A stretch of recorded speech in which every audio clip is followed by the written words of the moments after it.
બધું થઈને મોરબી સિરામિક ઉદ્યોગ જે છે એમાં ગેસનો સપ્લાય લગભગ 50% કાપ મૂકી દીધો છે. ગુજરાત ગેસ કંપની, સરકારની કંપની, 50% તો કાપ મૂકી દીધો.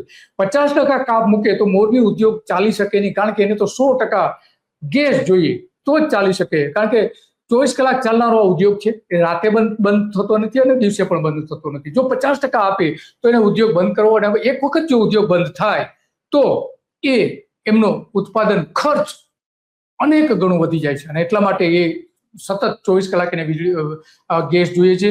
6 માર્ચ 2026 થી 31 માર્ચ 2026 સુધીના તમામ સિરામિક એકમોમાં ગેસ સપ્લાય મોટા પ્રમાણમાં જે આપવાનો હતો એ બંધ કરવાની જાહેરાત પણ કરી દીધી છે.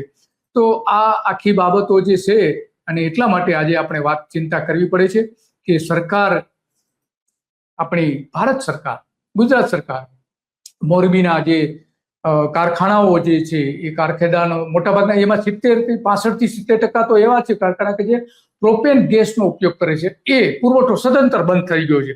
જે કંઈ થોડો ઘણો અત્યારે આવવાનો છે રસ્તામાં ટેન્કર હોય એના આધારે કંડલા ઉપરથી પણ બંધ કરી દેવામાં આવે છે. બાકીના 30% એકમો જે છે નેચરલ ગેસ